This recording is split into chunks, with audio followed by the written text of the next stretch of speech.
നമസ്കാരം. റിപ്പോർട്ടർ ടിവിയും 24 ന്യൂസുമൊക്കെ വെല്ലുവിളിക്കുമെന്ന് കരുതിയ big T V ഒടുവിൽ ലോഞ്ച് കഴിഞ്ഞപ്പോൾ വെറുമൊരു നനഞ്ഞ പടക്കമായി മാറിയിരിക്കുകയാണ്. വലിയ പ്രതീക്ഷയോടെ ചാനൽ വെച്ച പ്രേക്ഷകർക്ക് കിട്ടിയത് ഒരു ഓൺലൈൻ ചാനലിന്റെ നിലവാരം പോലുമില്ലാത്ത കാഴ്ചകളാണ്. ചുരുക്കത്തിൽ മല പോലെ വന്നത് എലി പോലെ പോയി എന്ന് പറഞ്ഞാൽ മതി. കൊച്ചിയിൽ ആസ്ഥാനം എന്ന് പറഞ്ഞ ബോർഡും വെച്ച് പ്രമോഷൻ നടത്തി ചാനൽ തുടങ്ങിയപ്പോൾ സംപ്രേഷണം ഹൈദരാബാദിൽ നിന്ന്. ഇതെന്ത് മറിമായമെന്നാണ് ട്രോളന്മാർ ചോദിക്കുന്നത്.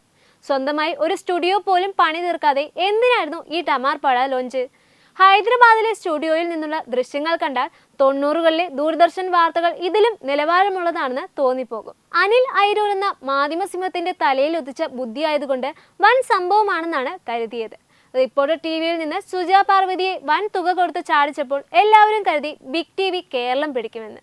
വേണു ബാലകൃഷ്ണനും ലക്ഷ്മി പത്മയ്ക്കുമൊക്കെ അണിനിരത്തിയപ്പോൾ ഒരു ഡ്രീം ടീം തന്നെയായിരുന്നു എന്നാണ് പ്രതീക്ഷ. പക്ഷേ കളിക്കളത്തിൽ ഇറങ്ങിയപ്പോൾ ടീം ഔട്ട്.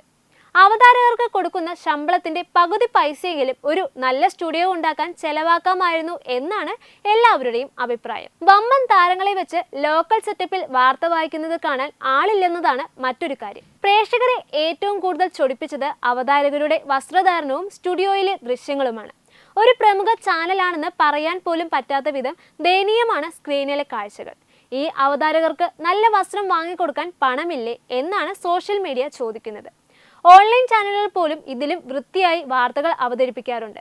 പ്രൊമോഷന് കാണിച്ച ആവേശം ചാനലിന്റെ ക്വാളിറ്റിയിൽ കാണിക്കാത്തതാണ് ബിഗ് ടിവിയെ ഇപ്പോൾ ട്രോളന്മാരുടെ പ്രിയപ്പെട്ട ഇരയാക്കി മാറ്റിയിരിക്കുന്നത്. സോഷ്യൽ മീഡിയയിലെ പ്രധാന പരിഹാസം ഇതൊരു സാറ്റലൈറ്റ് ചാനൽ ആണോ അതോ വല്ല വാട്സാപ്പ് ഗ്രൂപ്പിൽ നിന്നും തുടങ്ങിയ ഓൺലൈൻ ചാനലാണോ എന്നതാണ്. ഇന്ന് വൺ മാൻ ഷോ നടത്തുന്ന ഓൺലൈൻ ചാനലുകൾ പോലും നല്ല ക്വാളിറ്റിയിൽ വീഡിയോ ഇടാറുണ്ട്. അവതാരകരുടെ മേക്കപ്പും കോസ്റ്റ്യൂമും ഒക്കെ കാണുമ്പോൾ ഒരു ചാനൽ തുടങ്ങാനുള്ള ഗൗരവം ഇതിന് പിന്നിലുള്ളവർക്ക് ഉണ്ടോ എന്ന് സംശയിക്കേണ്ടിയിരിക്കുന്നു. പ്രമോഷന് ഉപയോഗിച്ച ഗ്രാഫിക്സിന്റെ പകുതിയിൽ ഒന്നുപോലും ചാനലിൽ കാണാനില്ലെന്നതാണ് വലിയൊരു കോമഡി. മനോരമയും ഫ്ലവേഴ്സും റിപ്പോർട്ടറും ഒക്കെ പച്ച പിടിപ്പിച്ച അനിൽ ഐരൂരിന്റെ കൈ പൊള്ളിയോ എന്നാണ് മാധ്യമ പ്രവർത്തകർ ഇപ്പോൾ ചോദിക്കുന്നത്. ഇത്രയും വലിയൊരു ലോഞ്ചിന് മുൻപ് മിനിമം ക്വാളിറ്റി ഉറപ്പാക്കാത്തത് വലിയൊരു വീഴ്ച തന്നെയാണ്.